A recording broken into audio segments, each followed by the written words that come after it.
What's going on, guys, and welcome back to the Edison Club. There was a PS5 tournament in Greensboro, North Carolina over the course of the past weekend, and this managed to take third place. That's right, everyone. 6 Samurai took home third place at a PS5 tournament. So let's go into this deck list, see what it's all about.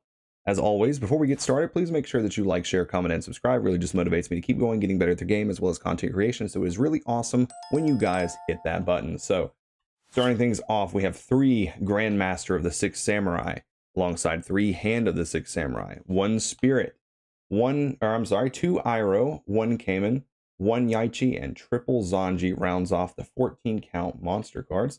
Going into spells, we have 3 copies of Book of Moon, 3 copies of Gateway of the 6, 1 MST, 1 Rhoda, 3 6 Samurai United, 3 Upstart Goblin, 2 Bottomless Trap Hole, 3 Dimensional Prison, 1 Mirror Force, triple Reckless Greed, 1 Solemn Judgment, 2 Starlight Road rounds off the 40 card main deck. Going into the side deck, we have 1 X-Saber Airbellum, 1 Trunade, 1 Heavy, 1 Mind Control, 2 copies of Nobleman Crossout, 2 Compulse, 2 Rivalry, 2 Oppression, 2 Shadowmere, and then the 3rd Starlight Road. Extra deck is nothing really special about what you would expect from 6 Samurai. There are no tuners in the main deck. You do have this 1 Airbellum in the side deck, which I can only assume he puts this in matchups where he does want to be able to access the extra deck. Maybe things that you would have a hard time getting over. So you have some access to stuff like Bryanak, or maybe puts it in tangent with Mind Control. So guys, yeah, this deck, ever since the Ultimate Time Wizard Tournament at the 2023 NAWCQ has been picking up in popularity. I've seen this deck more in the past month than I have in quite some time.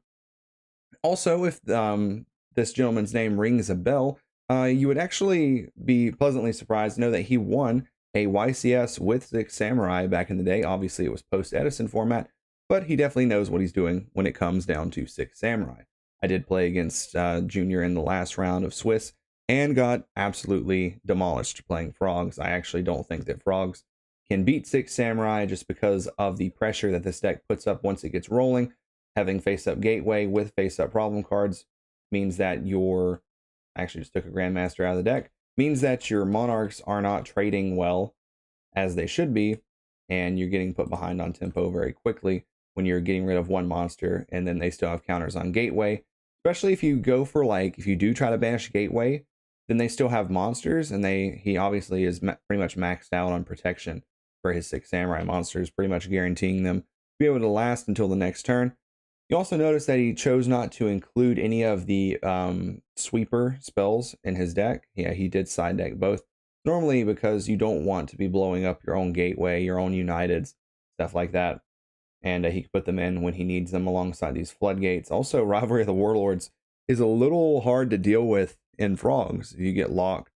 Obviously, you can still tribute Treeborn off for something else, but makes it very awkward playing Hero Frogs into having Treeborn Frog on the field, getting hit with Rivalry, and now you can't summon your hero cards.